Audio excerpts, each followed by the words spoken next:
What are you doing in there? Painting the ceiling, Mom.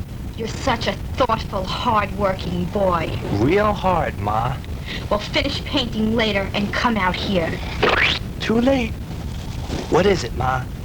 I want you to take this cow into town and sell it. Get as much as you can for it so we can buy food. Why don't we, just eat the cow, Ma? Because we're not that smart. So Jack took the cow into town. On his way there, he met a traveling salesman. I say there, son. Can I interest you in a pair of shoes? No, but if you put on some silk stockings and a garter belt, you might interest me. I say, what you hiding behind your back, boy? It's a cow. A cow? Where you going? I say, where you going with a cow? We're going into town to get married. Don't get small with me, boy. Say, how about selling that cow to me? What will you give me? How about these? Are those magic beans? No, they're magic suppositories. So Jack took the magic suppositories and ran home to show his mother.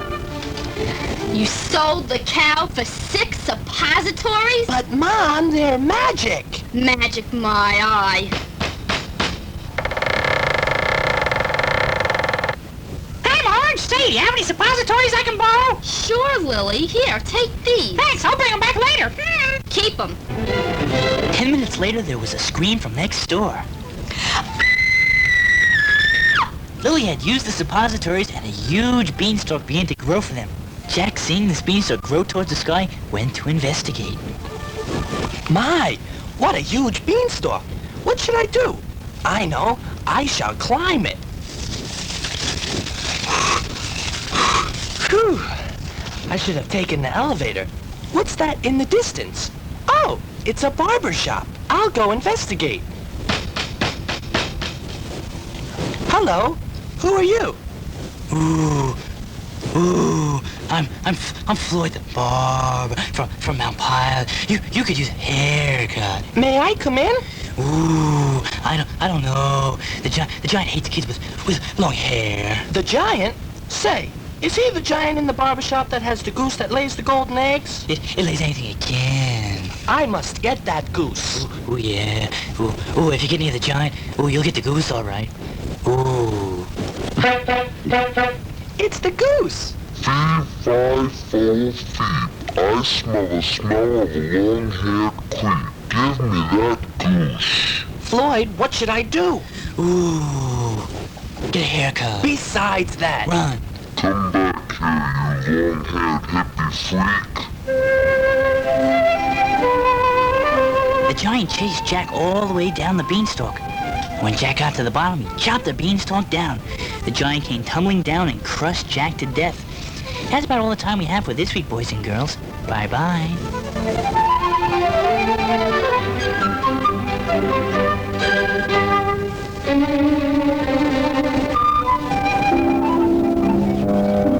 Hi. We're going to talk about some nice things today. Did you know that? Sure. Some special things for you. Some special things for me, too. And we have a special guest here today. Can you say that? Guest? Sure. I knew you could. We're going to talk today to a musician, the guy who plays the bass. You know what a bass is, don't you? Can you say that? Don't? Sure you can. Hello. How are you? You think you get somebody to give me a cup of coffee or something? You're not used to getting up early.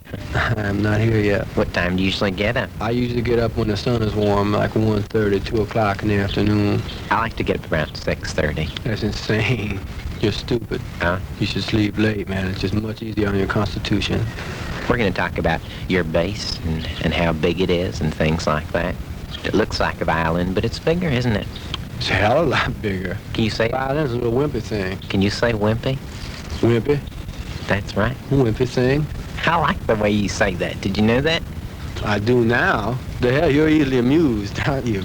I say wimpy, wompy, wambly. I know what you mean. You know something? I like what your face does when you play. It kind of gets all sort of squinched up. Yeah, know? somebody told me once that my face, when I play the bass, it looks like some sort of like a big jellyfish or something like that. It just keeps moving. Sure. You can never identify what the face is, and real ugly sometimes, and real weird, looks like a fruit or something. Like it just keeps flashing at you, like somebody rubbing rubber or something. Tell me some of the things you think about when you're playing, though, the images. Because, of course, when you're playing, I thought of things like sheep and things like that, little candies, fresh little candies and things like that. Do you think of those things, too? Oh, I basically think about my financial situation. I count every beat I play, every note I play, and I figure out how many notes I give into the space, out into space. Sure. For how much I'm getting paid, and I am working cheap. Must be hard to sort of struggle to get your band together. Oh man, especially when you be lifting piano, man, that is the worst. Huh? I worked as a mover for 2 years while I was first getting a band together, and I've also made pizza. But now you're playing music, and sort of the story sort of has a happy ending, doesn't it? It's sort of a happy ending.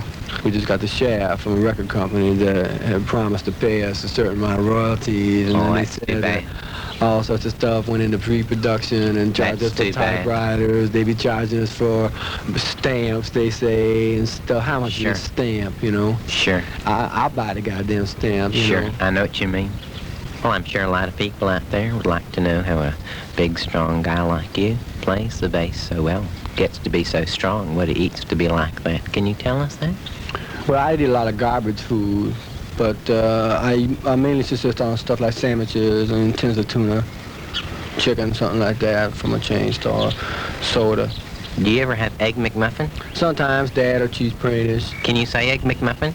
Egg muffin, yeah. Well, I know what I'd like to do now. I'd like to hear you play some bass. Would you Yeah, like? I'd like to do that. Well, we're gonna go to the Magic Kingdom. Oh, no, man, it's too early for me. I gotta drive.